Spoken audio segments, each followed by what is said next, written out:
ओम श्री हरि।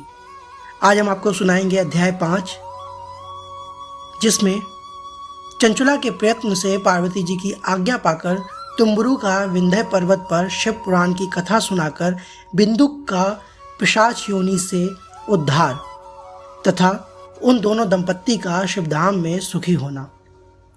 सूत जी बोले, शौनक, एक दिन परमानंद में निमग्न हुई चंचुला ने उमा देवी के पास जाकर प्रणाम किया और दोनों हाथ जोड़कर वह उनकी स्तुति करने लगी।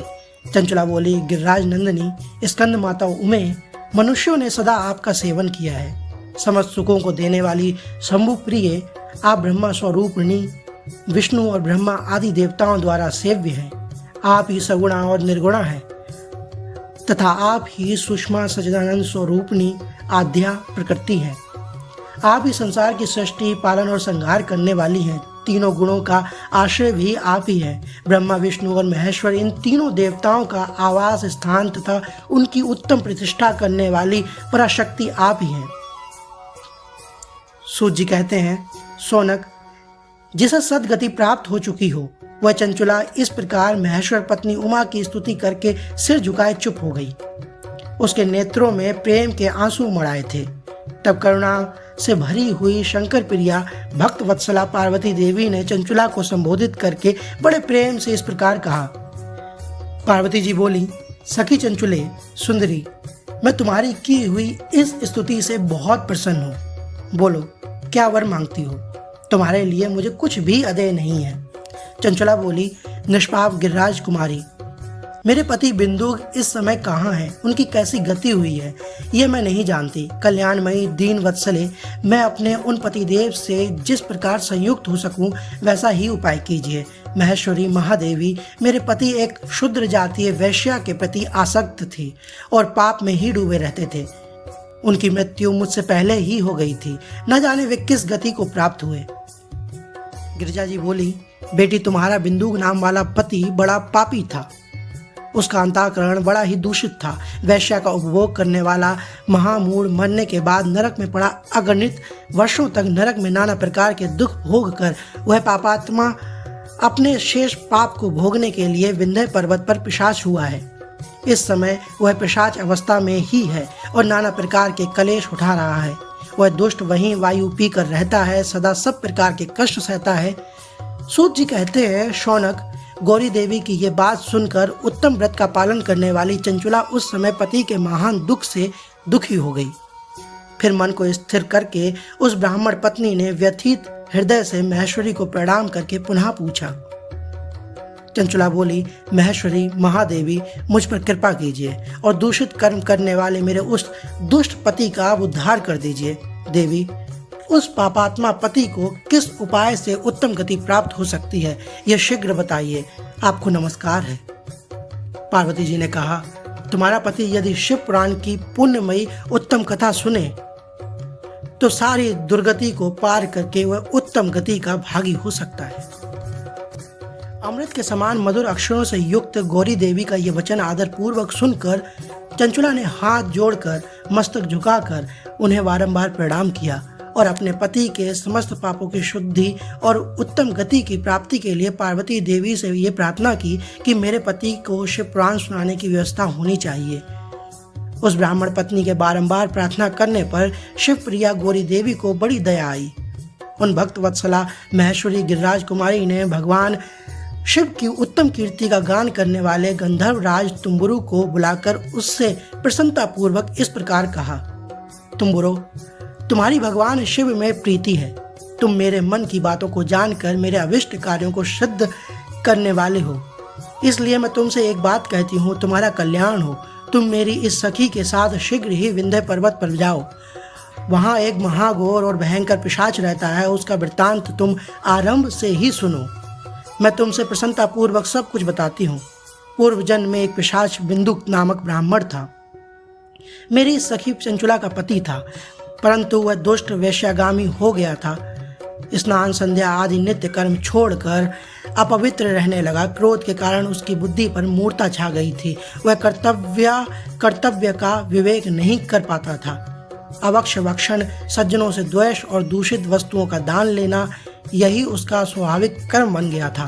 वह अस्त्र शस्त्र लेकर हिंसा करता, बाएं हाथ से खाता, दीनों को सताता और क्रूरता पूर्वक पराये घरों में आग लगा देता था। चांडालों से प्रेम करता था और प्रतिदिन वैश्या के संपर्क में रहता था। बड़ा दुष्ट था। वह पापी अपनी पत्नी का परित्याग करके दुष्टों के संगम में ही आनंद मानता था। वह मृत्यु प्रयत्न दुराचार में ही फंसा रहा। फिर अंतकाल आने पर उसकी मृत्यु हो गई। वह पापियों के भोग स्थान घोर यमपुर में गया और वहां बहुत से नरकों का उपभोग करके वह दुष्टात्मा जीव इस समय विंध्य पर्वत पर पिशाच बना हुआ बैठा है। वहीं वह दुष्ट पिशाच अपने पापों का फल भोग रहा है। तुम उसके आगे यत्न पूर्वक शिव पुराण की उस दिव्य कथा का प्रवचन करो जो परम पुण्यमयी तथा समस्त पापों का नाश करने वाली है। शिव पुराण की कथा का श्रवण सबसे उत्कृष्ट पुण्य कर्म है। उससे उसका हृदय शीघ्र ही समस्त पापों से शुद्ध हो जाएगा और वह प्रेत योनि का परित्याग कर देगा।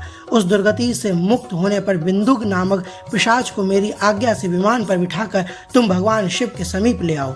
सूत जी कहते हैं, शौनक, महेश्वरी उमा के इस प्रकार आदेश पर गंधर्व राज तुम्बुरु मन ही मन बड़े प्रसन्न हुए। उन्होंने अपने भाग्य की सराहना की। तत्पश्चात उस पिशाच की सती साध्वी पत्नी चंचुला के साथ विमान पर बैठकर नारद के प्रिय मित्र तुम्बुरु वेग पूर्वक विंध्याचल पर्वत पर गए, जहां वह पिशाच रहता था।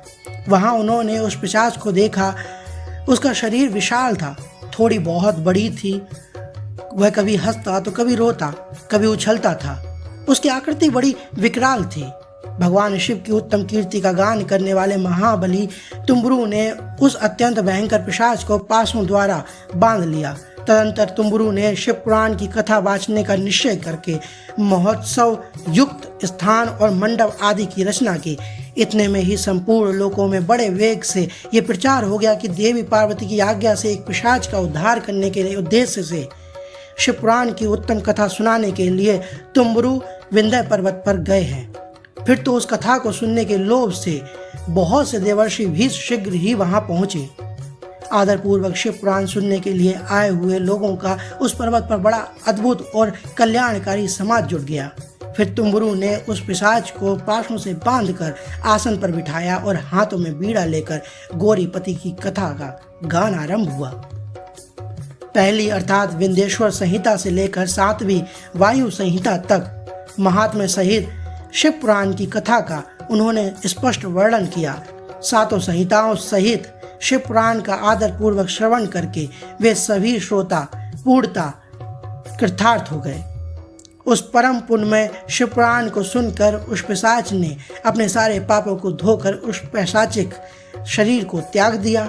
फिर तो शीघ्र ही उसका रूप दिव्य हो गया। अंग कांति गौरवर्ण की हो गई। शरीर पर श्वेत वस्त्र तथा सब प्रकार से पुरुषोचित आभूषण उसके अंगों को उद्भासित करने लगे। वह त्रिनेत्रधारी चंद्रशेखर रूप हो गया।